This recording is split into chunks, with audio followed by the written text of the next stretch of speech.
Assalamualaikum warahmatullahi wabarakatuh.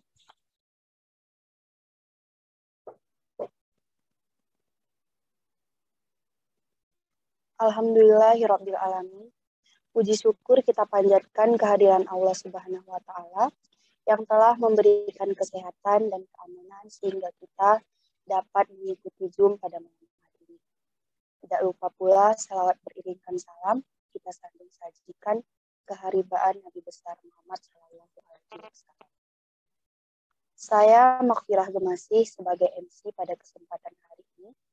Sebelumnya, selamat bergabung kepada Bapak dan Ibu pada kesempatan kita hari ini. Saya akan membacakan susunan acara pada kesempatan ini. Bincang kita pada malam hari ini yaitu pembukaan oleh saya sendiri. Kedua, pemaparan bincang Pusat Kajian Kebudayaan Gayo, Tumbuhan Kunci Budaya Masyarakat Gayo Serbejadi, oleh Bapak Syahlan Faluti, alumnus Konservasi Sumber Daya Hutan dan Ekowisata Institut Pertanian Bogor, yang akan dimoderatori oleh Bapak Yusradi Usman Al-Gayuni. Selanjutnya akan saya serahkan kepada Bapak Yusradi Usman Al-Gayuni. Kepada Bapak, saya persilahkan dengan segala hormat. Ya, baik. Terima kasih Bu Makfirah Gemasih. Seperti yang disampaikan oleh Ibu Makfirah Gemasih tadi, bahwa narasumber kita pada malam hari ini yaitu Pak Syahlan Faluti, alumnus dari IPB yang meneliti di Lokup Serbejadi, bahwa Lokup Serbejadi ini salah satu kelompok masyarakat Gayo, dan di samping di Lokup ini teman-teman dari IPB ini meneliti di Gayo Lues dan juga di Aceh Tengah. Jadi ini mewakili 6 titik kelompok orang Gayo yang ada di Aceh. Jadi langsung saja kami serahkan kepada Pak Syahlan untuk memaparkan materinya. Kepada Pak Syahlan kami persilakan dengan segala hormat.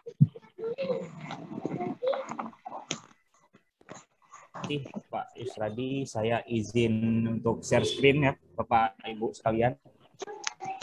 Ya. Oh, maaf Pak, barangkali bisa diizinkan Pak. Sudah.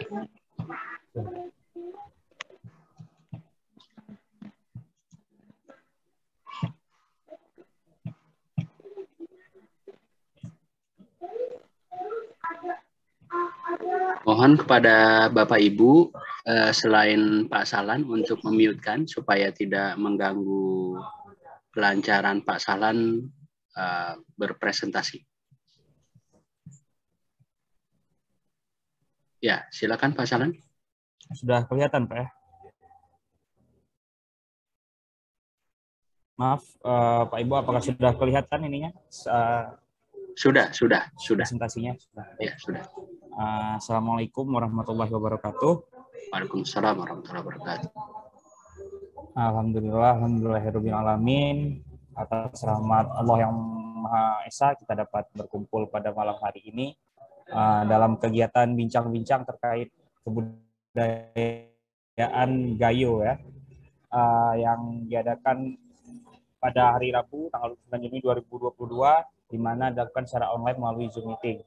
Sebelumnya saya mengucapkan terima kasih kepada MC dan juga kepada moderator yang telah mempersilahkan saya untuk memaparkan materi pada malam hari ini. Kemudian juga yang saya hormati Bapak, Ibu, dan teman-teman serta adik-adik sekalian yang sudah berhadir pada malam yang berbahagia ini. Sebelumnya perkenalkan kembali, saya Syahlan Faluti. Saya alumni Departemen Konservasi Sumber Daya Hutan dan Ekowisata, Fakultas Kehutanan dan Lingkungan IPB. Jadi judul kita pada malam hari ini ataupun budaya masyarakat Gayo Serbejadi di kawasan Ekowisata Besar Aceh Timur. Nah, sebelumnya barangkali kalau kita lihat secara administratif, Serbejadi ini kalau untuk nama kecamatannya itu Serbajadi, tapi secara tradisional masyarakat masih menyebutnya dengan sebutan lama itu Serbejadi ataupun biasa kita kenal dengan Gayo Lokop. Seperti itu Bapak Ibu sekalian. Dalam penelitian ini saya juga dibimbing oleh Dr. Insinyur Arziana Sungkar MSc dan Dr. Syafitri Hidayati Eshud MSI. Kemudian ini profil singkat saya beralamat di Aceh Selatan, itu lebih tepatnya di Kandang, atau kalau misalnya nanti Bapak Ibu ataupun teman-teman yang berkunjung ke Aceh Selatan itu bisa dicari di Desa Suak Bakung. Kemudian kalau sekarang saya domisili di Kota Langsa. Kebetulan sekarang juga sedang bekerja di Yayasan Forum Konservasi Loser sejak tahun 2021 sebagai project assistant dari penilaian hasil VHCS untuk membantu pemerintah dalam menyusun RT RW dan juga RPJM untuk tahun yang selanjutnya, khususnya di Kabupaten Aceh Tamiang dan Aceh Timur, di mana dalam proyek ini ternyata saya harus kembali lagi ke Kecamatan Serbajadi yang sudah saya kunjungi sebelumnya, yang juga menjadi tempat penelitian.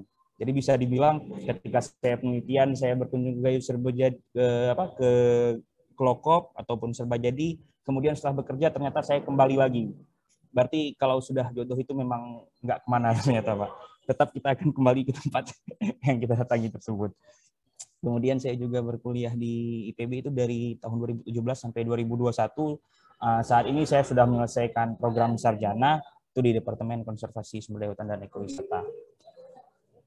Baiklah, langsung saja kita masuk ke inti pemaparan kita pada malam hari ini. Yang pertama ada bagian pendahuluan, yaitu latar belakang, di mana yang pertama itu kita berbicara terkait kawasan ekosistem Loser atau biasa disingkat KEL, di mana KEL ini merupakan salah satu wilayah penting di muka bumi, di mana KEL ini menjadi salah satu pendukung untuk keberadaan Taman Nasional Gunung Loser sendiri. Yang kita tahu bahwasanya TNGL ini merupakan suatu kawasan konservasi yang artinya itu dilindungi oleh pemerintah, oleh negara, dan ditetapkan sebagai suatu bentang alam di mana di dalamnya hidup berbagai flora dan fauna. Dan uniknya lagi, di TNGL ini sendiri terdapat 4 megafauna Sumatera, di mana hal ini tidak dapat ditemukan di tempat lain di muka bumi ini. Jadi hal ini juga yang menjadikan TNGL dan KEL ini unik. Nah, keempat megafauna Sumatera ini sepertinya sudah sering kita dengar ya, dan juga terkadang banyak kita dengar konflik-konflik yang terjadi antara satwa dengan manusia. Nah, khususnya 4 satwa ini, yaitu misalnya orangutan Sumatera, gajah Sumatera, harimau Sumatera, serta badak Sumatera. Di mana keempat satwa ini ternyata tidak hanya hidup di TNGL saja seperti yang kita ketahui. Bahkan kebanyakan dari satwa-satwa ini hidup di kawasan ekosistem Loser.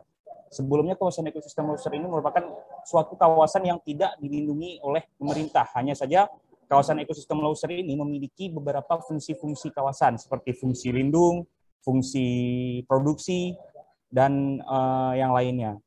Nah, ternyata satwa-satwa ini tidak hanya hidup di tempat-tempat yang memiliki fungsi lindung, tapi juga banyak yang hidup di tempat-tempat yang memiliki fungsi produksi, sehingga rentan terjadi konflik, baik itu antara masyarakat setempat ataupun para investor-investor yang datang ke wilayah kawasan ekosistem Loser itu sendiri.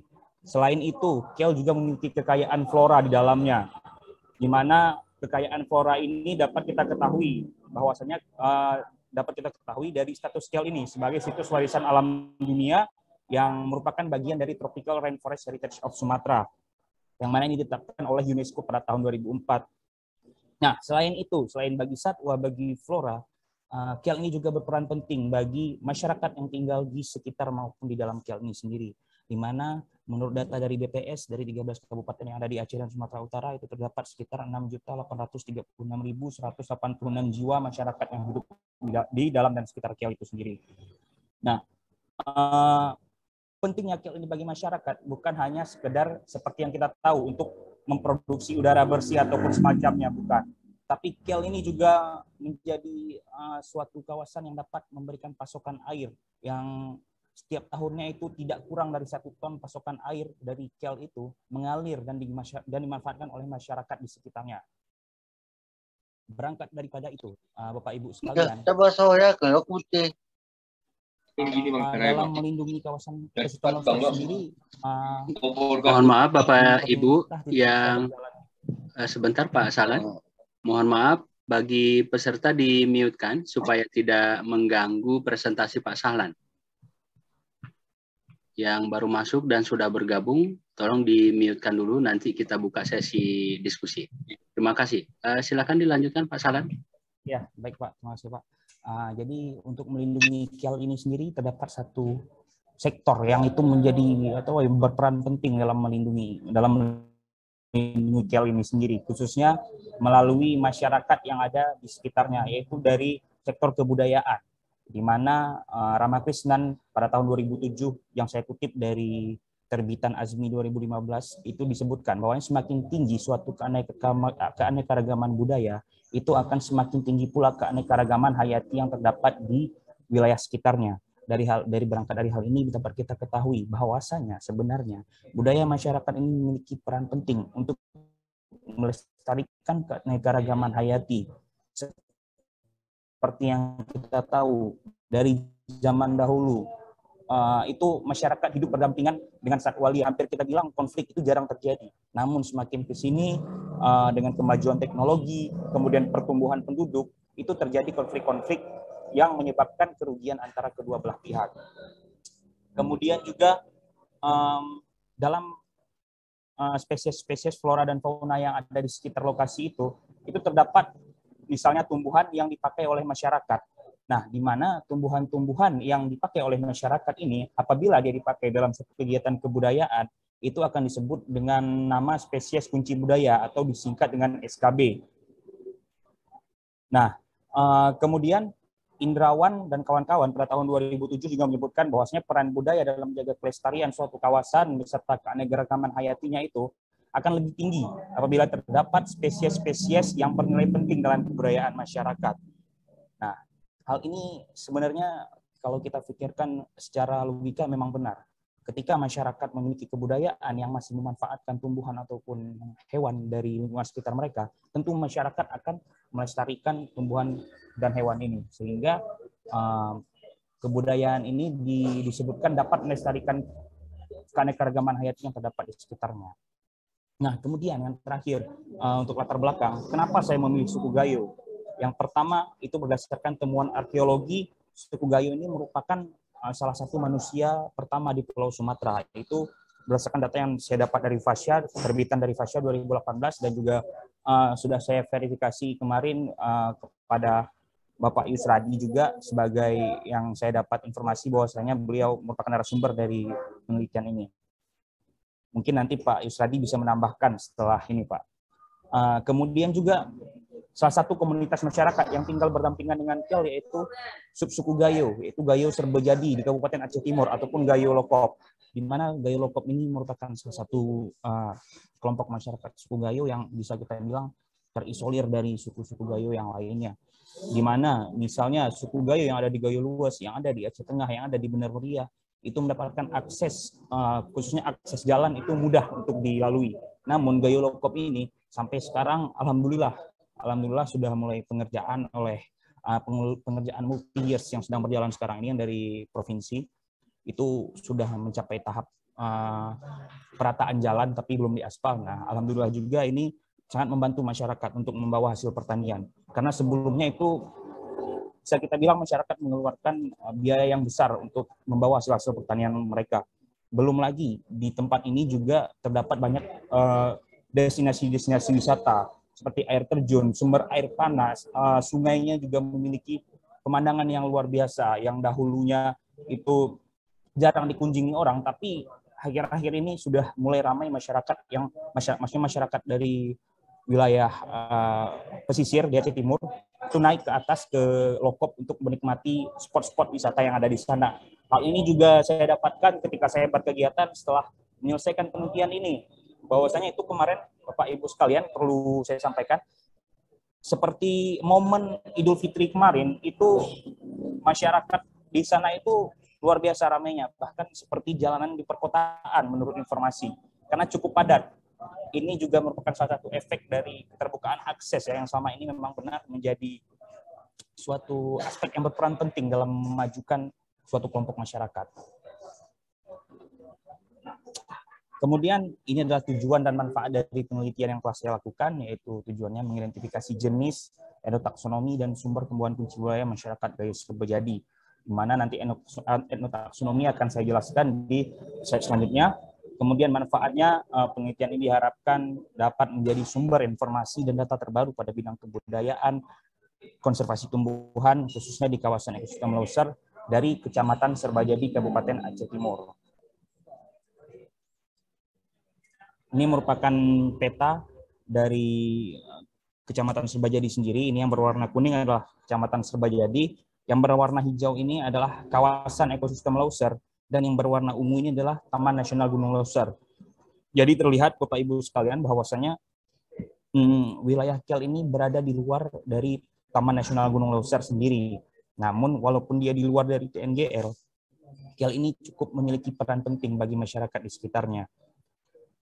Kemudian juga penelitian ini saya lakukan dari bulan Oktober sampai bulan November pada tahun 2020 yang lalu. Ini adalah alat dan bahan penelitian yang saya gunakan, di mana alatnya itu ada kamera, meteran jahit, koran bekas, recorder, dan pitameter. Di mana koran bekas ini saya gunakan untuk mengambil sampel tanaman untuk diidentifikasi, kemudian meteran jahit ini untuk melakukan identifikasi, untuk melakukan analisis vegetasi ataupun pengukuran suatu ekosistem ataupun vegetasi pada suatu permukaan kebun campuran ataupun agroforestry di Kecamatan Serbajadi. Kemudian recorder digunakan untuk merekam hasil wawancara bersama masyarakat. Kemudian ada bahan, di mana bahan yang saya gunakan itu spesimen tumbuhan. Seperti yang saya katakan sebelumnya, spesimen tumbuhan ini akan dibungkus dengan koran bekas untuk dikirimkan ke lembaga penelitian untuk identifikasi jenisnya, dan alkohol 70% juga digunakan untuk membuat sampel tanaman ini. Inilah panduan wawancara yang saya gunakan. Di sebelah, ya ini seluruhnya ini pada panduan untuk analisis ataupun memperoleh informasi terkait spesies kunci budaya. Dan ini adalah tally sheet ataupun juga panduan sebenarnya.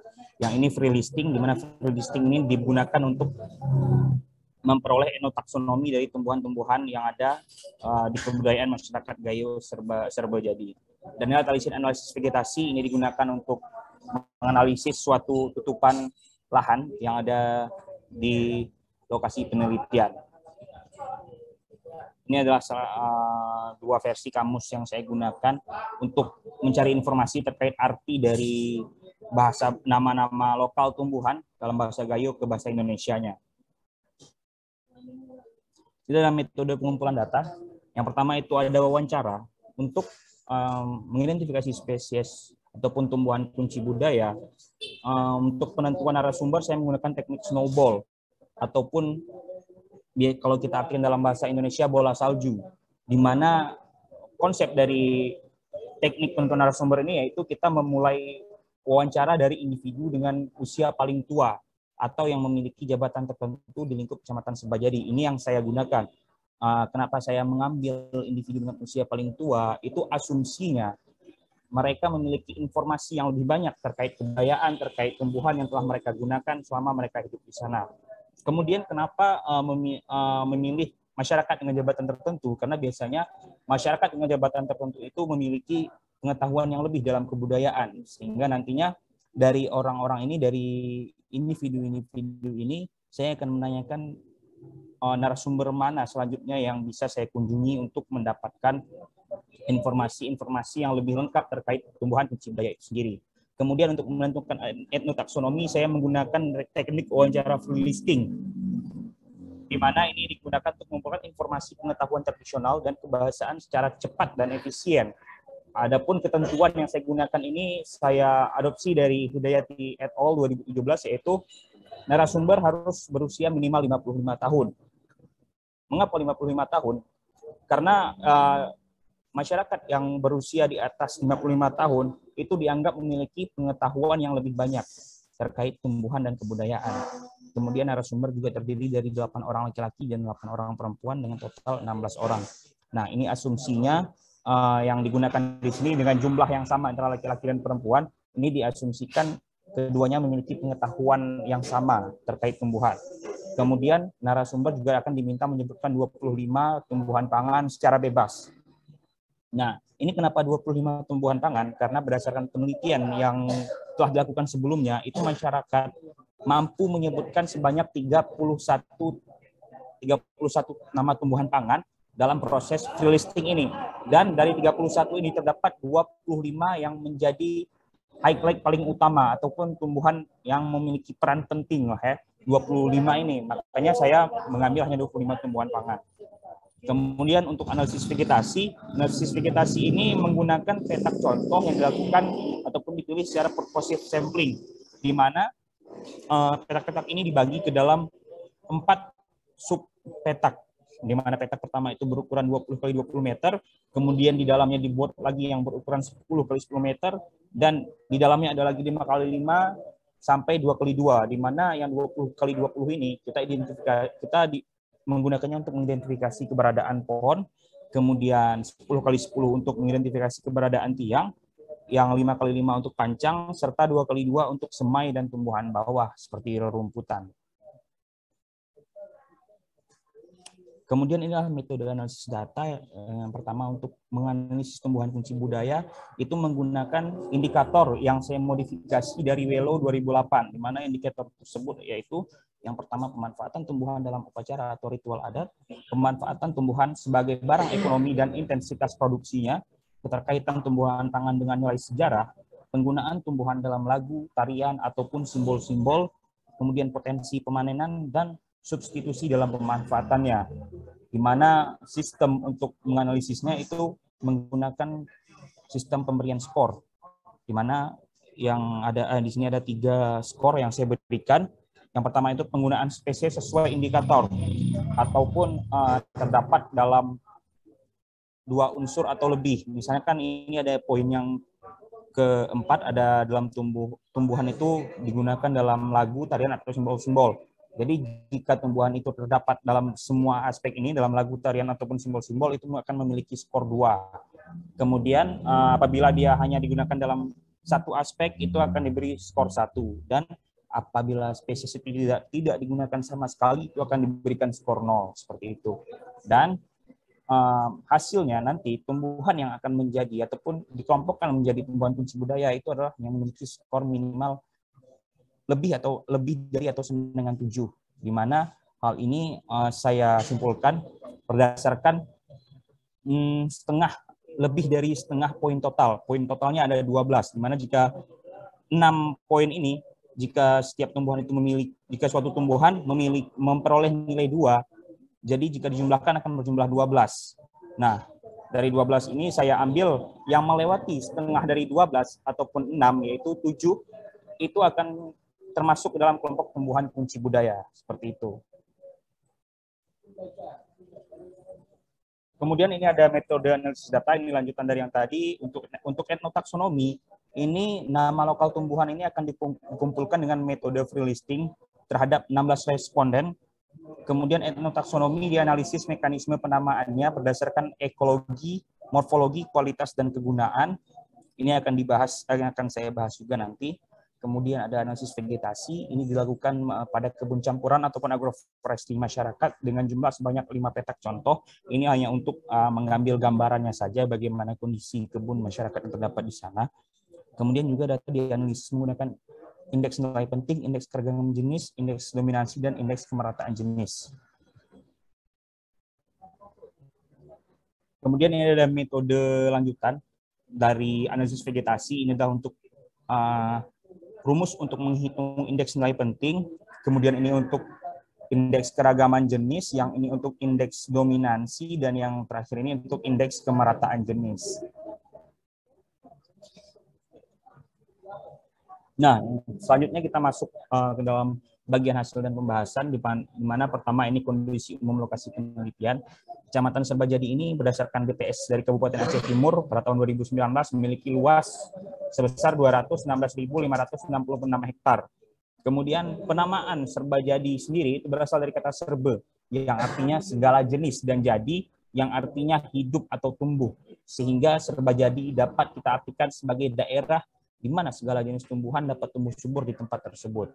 Itu berdasarkan dari saduran di Selian 2007. Kemudian nama Serbajadi ini bukan hanya sebagai nama kecamatan, tapi juga diadopsi menjadi nama cagar alam di wilayah ini, yaitu cagar alam Serbojadi atau cagar alam Serbajadi. Di mana cagar alam ini memiliki fungsi sebagai kawasan konservasi yang bisa kita bilang lebih ketat daripada Taman Nasional Gunung Leuser, di mana memang di dalam ini benar-benar tidak boleh dilakukan semacam kegiatan lain selain kegiatan konservasi. Nah, cagar alam ini jika kita lihat pada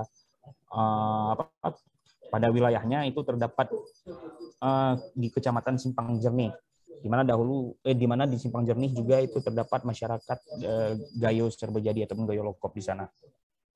Kemudian nama ibu kota Kecamatan Serbajadi yaitu Lokop berasal dari kata lukup, yaitu sebuah spesies mangga yang ditemukan di dalam hutan. Nah, jadi kenapa saya memaparkan ini seperti asal kata Serbajadi, kemudian ada cagar alam dan juga ibu kotanya yang bernama Lokop itu berasal dari nama sebuah tumbuhan. Nah, dari awal ini saya sudah terlihat bahwasanya masyarakat Gayo Serbajadi atau Gayo Lokop ini memiliki kaitan yang erat dengan keanekaragaman hayati di sekitarnya, baik secara tumbuhan, kemudian secara wilayah juga itu memiliki kaitan yang sangat erat, sehingga ya ini akan menjadi suatu wilayah yang menarik untuk dilakukan kajian untuk tumbuhan. Kemudian tumbuhan kunci budaya, di mana terdapat 21 spesies tumbuhan yang disebutkan oleh 22 narasumber dalam analisis tumbuhan kunci budaya. Dan sebanyak 5 spesies ataupun 23,8%-nya itu memiliki skor lebih dari 7. Di mana tadi sudah saya jelaskan, apabila setiap spesies yang memiliki skor lebih dari sama dengan 7 itu akan diklasifikasikan sebagai tumbuhan kunci budaya. Adapun tumbuhan-tumbuhan tersebut yaitu pinang, kemudian ada sirih atau dalam bahasa Gayonya belo, kelapa atau kramil, tebu atau tu, serta jeruk purut ataupun asam mungkur. Nah, di mana tumbuhan-tumbuhan yang muncul ini sebenarnya tumbuhan-tumbuhan yang sering dipakai dalam berbagai kegiatan kebudayaan, baik itu misalnya turun mani, kemudian nikah, pernikahan, penyambutan tamu dan sebagainya, di mana pinang sirih ini dianggap dalam masyarakat itu suatu hidangan yang wajib ada. Misalnya ketika acara lamaran, jika pinang dan sirih ini, seperangkat pinang dan sirih ya yang disebut mangas ini belum disajikan, itu berarti pembicaraan belum bisa kita mulai, seperti itu. Mungkin Bapak-Bapak Ibu yang dari Gayo, yang fokus ke kebudayaan Gayo, sudah lebih mengenal terkait inilah prosesi yang saya sebutkan tadi. Kemudian ini ada perhitungan poin dari kelima spesies tadi, di mana untuk pemanfaatan tumbuhan dalam upacara atau ritual adat, pinang ini memiliki skor 2, dan seluruh spesies itu memiliki skor 2, di mana berarti kelima spesies ini itu berperan penting dalam upacara atau ritual adat masyarakat. Kemudian pemanfaatan tumbuhan sebagai barang ekonomi dan intensitas produksi itu ada pinang dan kelapa yang memiliki skor 2, di mana kita tahu bahwasanya pinang ini menjadi salah satu komoditi perkebunan lah ya. Dan di Serbajadi juga pinang ini sampai sekarang masih menjadi salah satu komoditi. Dibandingkan misalnya kita bilang sekarang yang boomingnya di era ini tuh sawit, tapi masyarakat itu masih setia dengan pinang. Serta kelapa juga diperjualbelikan baik itu untuk dikonsumsi airnya ataupun dijadikan bahan masakan seperti santan. Selebihnya itu memiliki skor 1. Misalnya sirih ini hanya diperjualbelikan di waktu-waktu tertentu saja, kemudian tu juga seperti itu, dan jeruk purut biasanya masyarakat bisa memintanya ke tetangga, ataupun memang jika sudah terpaksa baru masyarakat akan membelinya dari tetangga. Kemudian keterkaitan tumbuhan dengan nilai sejarah ini 0, karena dalam penelitian kemarin saya tidak menemui informasi terkait dengan sejarah-sejarah itu yang berhubungan dengan tumbuhan. Kemudian adapun penggunaan tumbuhan dalam lagu, tarian, simbol-simbol itu pinang dan sirih memiliki skor masing-masing 1. Ini digunakan dalam lagu ya. Jadi masyarakat itu ada yang mengetahui bahwasanya terdapat penggunaan pinang dan sirih dalam liriknya, itu ya dalam bahasa Gayo. Belo orang Pinang, dalam kalimat itu belo orang Pinang. Kemudian potensi pemanenan ini juga memiliki poin yang sama, 2 semua, artinya potensi pemanenannya ini masih masih mudah untuk ditemui oleh masyarakat. Kemudian substitusi dalam pemanfaatannya, maksudnya ini substitusi ini adalah digantikan dengan tumbuhan lain. Misalnya pinang dalam seperangkat mangas tadi itu apakah ada penggantinya dengan tumbuhan lain ataupun benda lain gitu. Dan kalau tidak ada penggantinya itu maka dia bernilai 2. Dan di sini dapat kita lihat bahwa seluruh tumbuhan ini memiliki peran penting dalam substitusi pemanfaatannya sehingga tidak dapat digantikan oleh benda ataupun tumbuhan lain. Nah, dari hal itu kita ketahui bahwasanya di sini poin tertinggi untuk spesies tumbuhan kunci budaya ada di pinang dengan poin 9, sirih dan belu itu sama-sama 8, serta tebu dan jeruk purut itu sama-sama 7. Kemudian untuk etnotaksonomi. Nah, kenapa saya menampilkan gambar ini untuk ilustrasi kita bersama. Bahwasanya etnotaksonomi ini sebenarnya pengetahuan bisa kita katakan definisi singkatnya itu klasifikasi tumbuhan berdasarkan bahasa lokal masyarakat di suatu wilayah. Nah, ini sistemnya seperti ini, Bapak Ibu. Pertama, ini ada bisa kita bilang sesepuh lah ataupun pendahulu kita, di mana mereka memberikan nama dari tumbuhan itu berdasarkan apa yang mereka lihat, apa yang mereka rasakan, ataupun berdasarkan aroma, mungkin kualitas, mungkin rasa, dan semacamnya. Nah, kemudian karena hal-hal tersebut, itu masyarakat membuat nama para tumbuhan tersebut dan menurunkannya ke generasi selanjutnya. Kemudian generasi selanjutnya juga mewariskannya lagi ke generasi selanjutnya. Nah, di sini kenapa ada seperti ini ada saya bikin misalnya kebakaran hutan, perambahan hutan, kemajuan teknologi. Nah, di mana ketika pengetahuan itu tidak diteruskan, ini kan ada sekat nih, Pak Ibu. Misalnya ini di ruangan lain, ini di ruangan lain kan. Nah, ini jika sudah ada penyampaian informasi yang sudah bias, itu akan menyebabkan hilangnya informasi yang dapat mendukung terkait pemanfaatan tumbuhan. Nah, sehingga biasanya informasi ini dapat diperparah lagi oleh misalnya kemajuan teknologi, perambahan hutan ataupun kebakaran hutan, serta misalnya pembukaan lahan oleh konsesi ya, itu juga dapat menyebabkan hilangnya sumber daya dari tumbuhan tersebut. Nah, bila mana sumber daya tumbuhan tersebut ini hilang, otomatis masyarakat tidak dapat menemuinya lagi.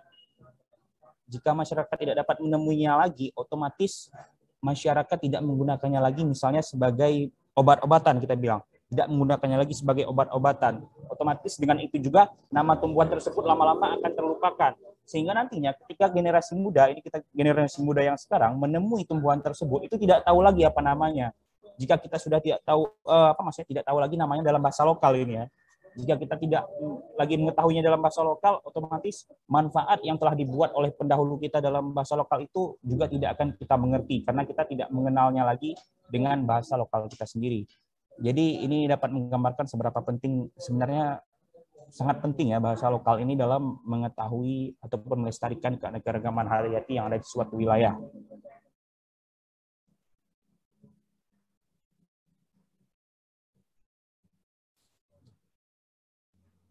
Nah, ini enotaksonomi ini tadi yang sudah saya jelaskan, itu enotaksonomi ini merupakan kajian konservasi untuk mengklasifikasikan suatu tumbuhan ataupun hewan berdasarkan nama lokal spesies yang ada pada suatu kelompok masyarakat berdasarkan makna yang terkandung di dalamnya. Itu menurut Mandal and Ghosh 2009. Kemudian enotaksonomi ini juga dapat dianalisis berdasarkan 4 mekanisme, yaitu kualitas, morfologi, ekologi, dan kegunaan. Itu berdasarkan sumber dari Hidayati dan kawan-kawan, siap terbit, di mana kualitas ini dapat meliputi rasa dan aroma, misalnya rasa dan aroma, morfologi ini seperti warna, bentuk, dan permukaan, kemudian ekologi ini waktu, tempat, dan habitat, dan kegunaan ini pangan, obat, dan alat. Kemudian masih terkait enotaksonomi, kemudian nantinya klasifikasi untuk tingkatan enotaksonomi ini secara universal menurut Berlin dan kawan-kawan pada tahun 1973 itu dibagi menjadi 5 tingkatan, yaitu unique, beginner, life form, generic, spesifik, dan varietal. Nah, di mana ini biasanya kalau dalam ilmu biologi kita kenal dengan klasifikasi tumbuhan ataupun hewan itu yang ada kingdom, family, dan semacamnya itu. Nah, ini adalah 5 ini yang digunakan untuk mengklasifikasinya dalam bahasa lokal. Nah, namun enotaksonomi ini ataupun klasifikasi dengan bahasa lokal ini tidak dapat kita sejajarkan dengan klasifikasi yang ada dalam dunia biologi. karena yang ada dalam dunia biologi itu lebih spesifik. Ini hanya kita gunakan klasifikasi berdasarkan enotaksonomi ini biasa digunakan ketika kita sedang di lapangan dan tidak memiliki informasi yang cukup untuk menentukan jenis tumbuhan tersebut. Nah, ini ada contohnya untuk klasifikasinya, misalnya di Serbejadi itu ada namanya Durin Belene. Durin Belene ini adalah sirsak, mana informasi dari masyarakat, durin ini berarti duri suatu permukaan yang berduri. Nah, karena dia posisinya di awal itu adalah generik, dan kemudian Belene ini adalah artinya dibawa dari orang-orang Belanda, itu masuk ke spesifik. Nah, kan biasanya kalau dalam ilmu biologi itu ada spesies dan saya masih agak lupa karena gugup mungkin ya. Nah, ini yang seperti klasifikasi dalam biologi ini. Kemudian ada asam limau manis, itu ada asam itu sebagai generiknya. Limau ini tidak terdefinisi. Kenapa tidak terdefinisi? Karena limau ini dalam bahasa Gayo Serbejadi tidak dapat teridentifikasi maknanya, sehingga dia tidak terdefinisi. Dan manis ini merupakan rasa, sehingga diidentifikasi sebagai varietal seperti itu. Nah, ini adalah jumlah ya. Jadi terdapat sebanyak 178 nama tumbuhan dari 161 spesies, di mana sebanyak 11 spesies memiliki beberapa nama lokal yang berbeda. Nah, jadi ini kan ada 178 nama tumbuhan dari 161 spesies. Jadi ini dibedakan bahwasanya dalam beberapa spesies itu masyarakat ada yang menyebutkan dengan nama yang berbeda, dan itu terdapat 11 spesies. Misalnya untuk cabai kan ada cabai kuca, ada yang terus menyebutkan masih cabai kecil seperti itu. Itu juga masuk ke dalam identifikasi kita. Jadi kita juga melihat misalnya terdapat perubahan penyebutan pada masyarakat seperti itu. Nah, dari hal ini dapat diidentifikasi bahwa sebanyak 89 mekanisme penamaan itu teridentifikasi, sedangkan 93 mekanisme lagi itu tidak teridentifikasi. Nah, dalam semua mekanisme ini terbagi dalam 3 takson atau tingkatan seperti yang klasifikasi tadi, yaitu yang teridentifikasi ada generik, spesifik, dan varietal. Sehingga untuk klasifikasi lain seperti life form kemudian unique beginner itu tidak ditemukan. Kemudian ini ada diagram. Ini diagram tadi untuk mekanisme yang digunakan oleh masyarakat. Mana ini dapat kita lihat bahwasanya berdasarkan mekanisme yang teridentifikasi lebih rendah ini mengidentifikasikan adanya pengetahuan tradisional terkait tumbuhan serta bahasa yang hilang dari masyarakat. Kemudian hilangnya pengetahuan tradisional ini terkait bahasa dapat mengindikasikan turunnya atau menghilangnya suatu keanekaragaman hayati yang ada di sekitar tempat tinggal masyarakat. Dan lagi hilangnya pengetahuan tradisional terkait tumbuhan yang terjadi pada suku-suku yang ada di dunia ini bukan hanya terjadi di suku Gayo Serbejadi sendiri, tapi juga terjadi di beberapa suku seperti suku Marakwet di Kenya, itu berdasarkan penelitian Wanjohi et al. 2020, kemudian pada suku Simane di Bolivia, itu berdasarkan penelitian Reyes Garcia pada tahun 2013, dan hal ini juga ditemukan di Indonesia pada suku lain, itu suku Baduy, itu menurut penelitian dari Swansa 2011. Nah, ini adalah presentasi penamaan tadi ya, ini ada contohnya. Nah, ini adalah contoh dari analisis mekanisme yang sebelumnya. Misalnya berdasarkan morfologi, itu saya menemukan contohnya di sini ada lengkuas ilang, di mana nama ilmiahnya ini Alpinia purpurata, di mana lengkuas ilang ini yang pertama adalah lengkuas ini berarti lengkuas, dan ilang itu adalah warna merah dalam bahasa Gayo. Jadi ini kenapa di morfologi? Karena ilang ini merupakan warna, di mana tadi sudah kita kelompokkan bahwasanya yang berdasarkan warna itu masuk ke dalam kelompok morfologi. Kemudian rambutan atau Nephelium lapaceum itu adalah berasal dari kata rambut yang artinya bertekstur memiliki rambut ataupun berambut, sehingga dia juga masuk ke dalam morfologi. Kemudian berdasarkan ekologi itu ada lukup atau tadi yang sudah saya jelaskan di awal, desa Lokop ya, di mana desa ini juga berasal dari nama tumbuhan lukup, itu menjadi asal-usul nama desa Lokop, sehingga dia dikategorikan sebagai ekologi. Dan tadi juga ada Durin Belene atau Annona muricata sirsak, di mana durin ini memiliki tekstur yang berduri, dan Belene ini berarti dibawa oleh orang-orang pendatang dari Belanda pada zaman penjajahan dahulu, sehingga ini juga kalau yang durin ini durin Belene ini dapat diklasifikasikan ke dalam dua mekanisme ya. Untuk durin ini berduri ini dapat masuk ke mekanisme morfologi dan Belene ini ekologi. Kemudian berdasarkan kualitas itu ada rom ketumbar ataupun padi ya, padi Oryza sativa spp, di mana rom ini padi, ketumbar ini adalah ketumbar, di mana nama ketumbar ini diberikan masyarakat karena aroma padinya yang harum, sehingga ini masuk ke dalam mekanisme kualitas karena berdasarkan aroma. Dan yang terakhir adalah kegunaan, itu misalnya ada kacang poen atau Vigna unguiculata, di mana kacang ini adalah kacang dan poen ini sayur. Nah, karena kacang ini adalah kacang yang digunakan untuk ini ya, untuk pangan ya. Jadi kegunaannya untuk pangan, dia masuk ke mekanisme kegunaan. Kacang poen ini itu kacang panjang. Seperti itu. Kemudian ini ada masih dalam hasil dan pembahasan. Untuk tumbuhan kunci budaya juga terdapat 4 spesies yang muncul dalam free listing ataupun etnotaksonomi. Itu ada keramil atau kelapa, pinang atau pinang, belo, yaitu sirih dan tebu. Dan dari keempat yang muncul dalam free listing ini, hanya 1 spesies, yaitu keramil ataupun kelapa yang dapat diidentifikasi mekanismenya, yaitu keramil ini dapat kita temui namanya dalam nama desa Kute Keramil yang ada di Aceh Tengah. Jadi kita menganalisis nama-nama lokal ini bukan hanya berdasarkan informasi-informasi yang ada di Gayo Serbajadi saja, kita juga melihat ke gayo-gayo yang lain, baik itu Gayo Lut dan Gayo Belang itu ya. Jadi kita juga merujuk ke sana, apakah ada yang sama, dan jika itu misalnya menjadi nama sebuah desa, ya kita akan menganalisisnya itu sebagai mekanisme ekologi ya, atau tempat. Kemudian juga ya itu hanya keramil yang ditemukan mekanismenya. Kemudian ini untuk analisis vegetasi, di mana untuk indeks nilai penting ini digunakan untuk melihat tumbuhan-tumbuhan yang mendominasi dalam suatu tegakan ya, di mana ini dapat ditemukan beberapa spesies. Untuk tingkat tumbuhan bawah itu ada rendong bulu, kemudian untuk di tingkat semai ada sawit, di mana ini kita kenapa ada sawit ini, jadi kita lakukan di kebun masyarakat. Nah, kebetulan di kebun masyarakat yang saya identifikasi itu masyarakatnya sedang menanam beberapa batang sawit. Nah, kemudian ada juga keruing daun besar dan karet pada tingkat pancang, kemudian ada karet di tingkat tiang dan durian pada tingkat pohon. Nah, ini karet ini ada yang di tingkat pancang dan ada yang di tingkat tiang. Ini berbeda dalam level pertumbuhan ataupun ukuran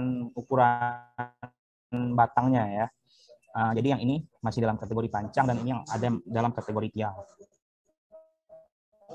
Kemudian untuk indeks keanekaragaman jenis ini dilihat untuk melihat keanekaragaman yang ada di 5 petak contoh yang saya ambil, di mana ini kemarin saya ambil di Desa Arul Durin.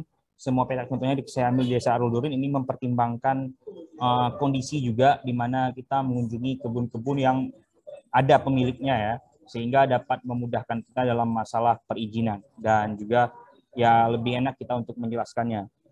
Nah, ini pada tingkat indeks keanekaragaman jenis ini ternyata pada semua tingkat pertumbuhan itu keanekaragamannya bernilai rendah. Kemudian juga pada indeks dominansi, jadi tingkat pertumbuhan yang mendominasi itu adalah pancang dan tiang, serta indeks kemerataan ataupun ini ya, kemerataan jenis-jenisnya itu ada tumbuhan bawah yang terdistribusi sedang dan semai yang terdistribusi merata. Sedangkan yang lainnya pada tingkat pohon, tiang, dan pancangnya itu kemerataannya terdistribusi rendah. Ini juga di lokasi saya melakukan analisis vegetasi ditemukan salah satu tumbuhan kunci budaya ya, yang ada di kebun masyarakat, yaitu pinang. Namun tidak disertakan karena masih berada pada tahap semai, pancang, dan tiang. Jadi ini dalam data yang saya miliki ini tidak termasuk ya yang tadi yang sudah saya paparkan. Ini pinang tidak ada karena dia masih berada dalam tingkat semai, pancang, dan tiang. Sedangkan posisinya itu berada pada petak berukuran 20x20 yang dikhususkan untuk pohon. Jadi kan tadi ada kotak yang sudah saya gambarkan, ada ABCD, di mana pinang ini dia masih baru ditanam sehingga berada di plot yang berukuran 20. Sedangkan 20 itu hanya dikhususkan untuk untuk pohon, pancang, dan tiang. Jadi ya ini masih ini ya karena masih ditanam, masih apa? Maaf, maksudnya itu saya kebalik. Jadi ini pinang ini dia masih baru ditanam sehingga pertumbuhannya masih pada level semai, pancang dan tiang. Sedangkan dia itu ditanam di lokasi yang seharusnya saya ambil datanya untuk pohon sehingga tidak dapat saya masukkan ke dalam data yang saya ambil. Kemudian daripada itu, Welo pada tahun 2008 juga menemukan hal yang sama pada masyarakat Sumba di sekitar Taman Nasional Manuk TU Tanah Daru, yang mana sebagian besar spesies kunci budaya yang dimiliki oleh masyarakat itu dibudidayakan di sekitar tempat tinggal masyarakat. Hal ini juga sama seperti di Kayu Serbajadi. Kenapa hanya pinang yang saya temukan di kebun campuran ini memperlihatkan bahwasanya sebenarnya tumbuhan kunci budaya ini dibudidayakan oleh masyarakat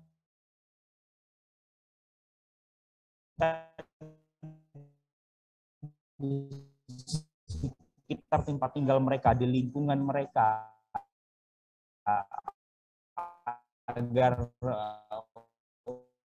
agar memudahkan.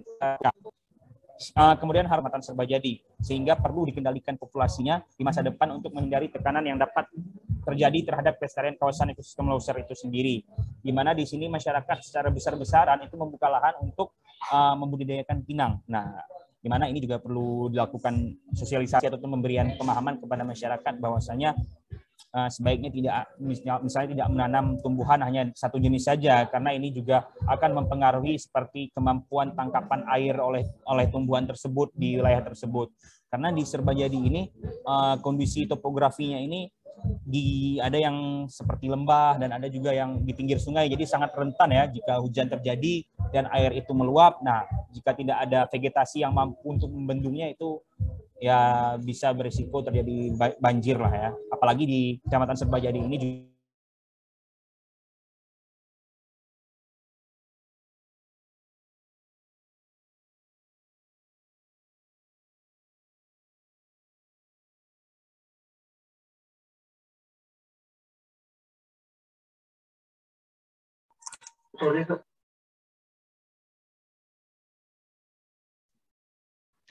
Pak Salan masih Pak Salan? Sepertinya ada gangguan jaringan nih Pak Salan.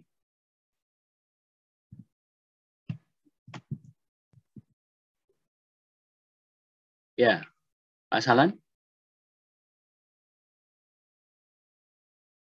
Pak Salan, kedengaran suaranya?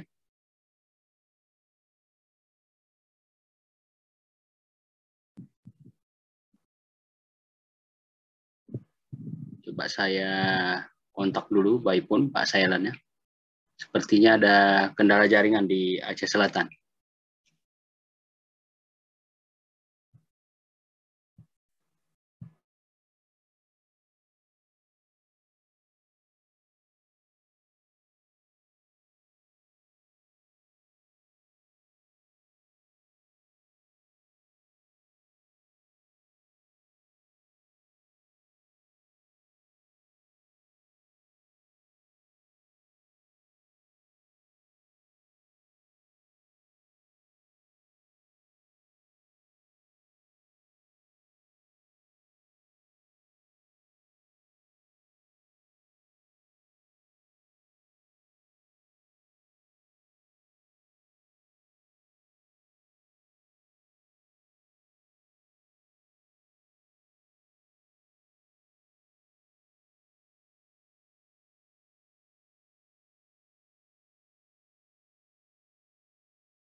Masih coba masuk Pak Salannya. Oke, ini sudah masuk. Ya.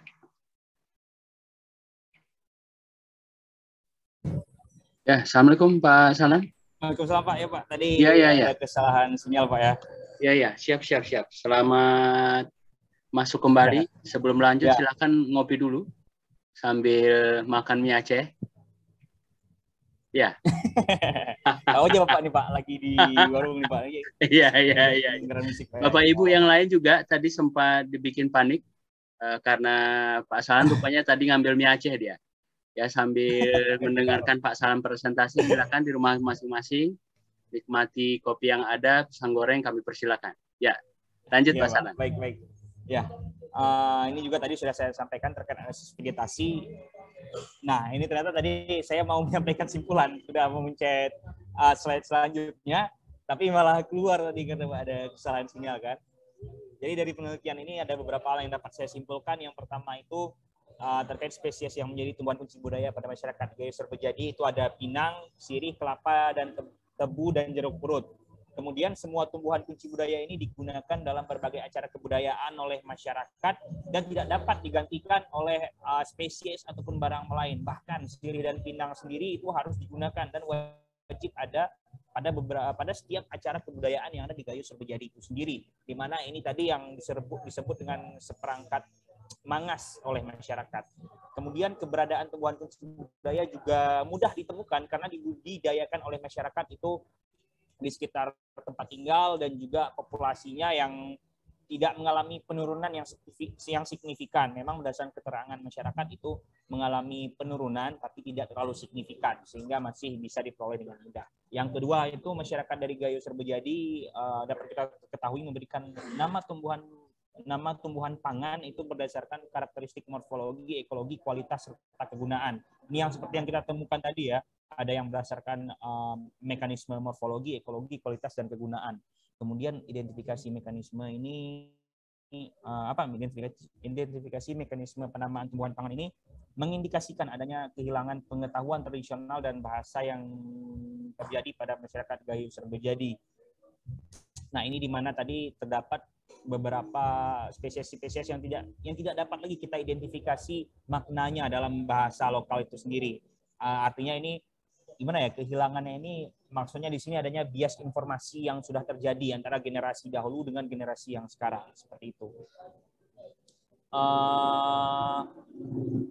Ini juga dapat kita simpulkan karena jumlah yang tidak teridentifikasi itu lebih banyak daripada yang teridentifikasi. Dan juga sebanyak 4 spesies tumbuhan kunci budaya dalam hal ini ditemukan dalam free listing, di mana satu spesiesnya juga berhasil diidentifikasi mekanisme penamaannya, yaitu kelapa, dalam bahasa Gayonya Keramil, merujuk pada mekanisme ekologi ataupun tempat, yaitu sebuah desa yang bernama Kuta Keramil di Kabupaten Aceh Tengah. Nah, ini maksudnya kenapa kita di sini buat ada misalnya 4 spesies tumbuhan kunci budaya ditemukan dalam free listing. Ini maksudnya 4 spesies ini juga digunakan oleh masyarakat untuk kebutuhan untuk pangan masyarakat. Nah, untuk pangan baik itu sebagai obat dan yang lain-lainnya gitu. Untuk obat, makanan, minuman dan sebagainya. Jadi 4 spesies ini digunakan oleh masyarakat dalam hal pangan. Kemudian simpulan yang terakhir, masyarakat biasanya memperoleh spesies tumbuhan yang menjadi kunci budaya itu dari lingkungan sekitar tempat tinggal, kecuali pinang. Sehingga keberadaan tumbuhan kunci budaya ini, jika kita identifikasi terhadap kelestarian kel ini, ya tidak terlalu mempercepat hilangnya keberadaan kel ini sendiri, kecuali pinang yang perlu kita pemerintah harus mengambil tindakan khusus untuk mensosialisasikan kepada masyarakat, karena kita tahu sebenarnya kehilangan kawasan yang terjadi di sekitar tempat tinggal masyarakat ini tidak bisa kita klaim sepihak karena kesalahan masyarakat. Di sini juga terjadi adanya kekurangan informasi yang diperoleh oleh masyarakat dari pemilik kebijakan. Hal inilah yang harus kita tutupi. Gap inilah yang harus kita tutupi. Masyarakat ataupun lembaga-lembaga terkait itu harus dekat dengan masyarakat untuk memberikan pemahaman terkait ini. Seperti itu. Kemudian ini ada saran dari hasil penelitian saya, itu perlu dilakukan penelitian lebih lanjut khususnya untuk menggali pengetahuan enotaksonomi dari masyarakat suku Gayo Surbejadi. Kemudian masyarakat perlu bekerja sama dengan pihak-pihak terkait untuk mendokumentasikan pengetahuan lokal yang dimiliki agar tidak hilang tergerus perubahan zaman. Nah, ini seperti yang saya simpulkan tadi, ada beberapa informasi yang mengalami bias ya, ataupun tidak diwariskan secara penuh, entah itu karena hilangnya tumbuhan tersebut, ataupun tidak lagi digunakan karena sudah ada substitusi dari yang lain, misalnya obat tidak digunakan lagi dari bahan-bahan alami karena ada obat yang mudah untuk didapatkan dari puskesmas ataupun lembaga kesehatan lain, seperti itu. sehingga masyarakat perlu mendokumentasikannya dalam misalnya buku ataupun penelitian-penelitian yang serupa, sehingga informasi ini dapat terus digali oleh generasi-generasi yang lebih lanjut. Dan saran yang terakhir itu adanya sosialisasi kepada masyarakat terkait pemanfaatan lahan yang dilakukan oleh pemilik oleh pemegang kekuasaan ataupun lembaga-lembaga yang fokus terhadap pelestarian kawasan ekosistem loser itu sendiri. Nah, ini kebetulan sekarang saya juga berada dalam salah satu lembaga ini, dan juga ya sama-sama bersama dengan teman-teman juga melakukan sosialisasi kepada masyarakat bahwasanya hutan itu ataupun kawasan ekosistem loser itu menjadi penting, bukan hanya untuk ketersediaan bahan pakan di dalamnya, tapi juga pemberian jasa lingkungan ya. Jasa lingkungan ini seperti keberadaan air, udara, dan juga tempat-tempat wisata yang dapat meningkatkan ekonomi masyarakat. Seperti itu, ini daftar pustaka yang saya gunakan. Kemudian ya, terima kasih, ini slide terakhir dalam presentasi malam ini. Jika ingin menghubungi saya, ini ada nomor kontak yang juga biasa digunakan untuk WhatsApp, ini ada email, dan ini juga ada media sosial Instagram saya. Oh ya, dan mungkin pasti nanti dalam paparan saya ada yang bertanya-tanya. Biasanya masyarakat Gayo, ini terakhir ya, sebelum saya tutup Bapak Ibu sekalian, biasanya masyarakat Gayo itu sangat identik dengan tumbuhan kopi. Nah, jadi kenapa di sini, di penelitian saya, itu kopi tidak ditemukan dalam spesies kunci budaya masyarakatnya. Nah, ataupun misalnya kopi ini tidak terlalu menonjol dalam penelitian ini. Ini dikarenakan bahwasanya tumbuhan kopi ini sendiri di Serbajadi ini berbeda ya kopinya dengan yang berada di daerah seperti Takengon, Benar Meriah, ataupun Blangkejeran. Ini kualitasnya berbeda. Mungkin ini disebabkan karena adanya perbedaan ketinggian tempat ya, ataupun inilah ya kemampuan lahannya ya untuk menanam kopi. Ada spesiesnya berbeda. Nah, semenjak saya bekerja di lembaga yang sekarang, itu saya sempat juga ketika turun ke lapangan bersama masyarakat di Serbajadi sempat juga menggali sedikit informasi mengapa kopi yang di sini itu tidak maksudnya gairah ekspornya itu tidak seperti yang ada di Gayo yang lain. Nah, itu berdasarkan keterangan spesies yang ada di Serbajadi dengan yang di tempat lain itu, di Gayo yang lain itu berbeda. Dan jika spesies yang ada di Gayo yang lain ini dibawa ke Serbajadi, itu dia akan proses tumbuhnya itu tidak sebaik ketika dia berada di daerah Gayo yang lain. Nah, ini juga kelihatannya bisa disebabkan oleh perbedaan ketinggian. Karena kalau saya tidak salah terakhir itu di Serbajadi ini ketinggiannya itu 750 mdpl, sedangkan yang Gayo yang lain ini berada di ketinggian 1000-an mdpl seperti itu. Nah, itu informasi terakhir yang mungkin dapat saya sampaikan. Terima kasih atas waktu perhatian yang telah diberikan dalam pemaparan tadi. Jika ada kesalahan dan kekurangan saya mohon diluruskan.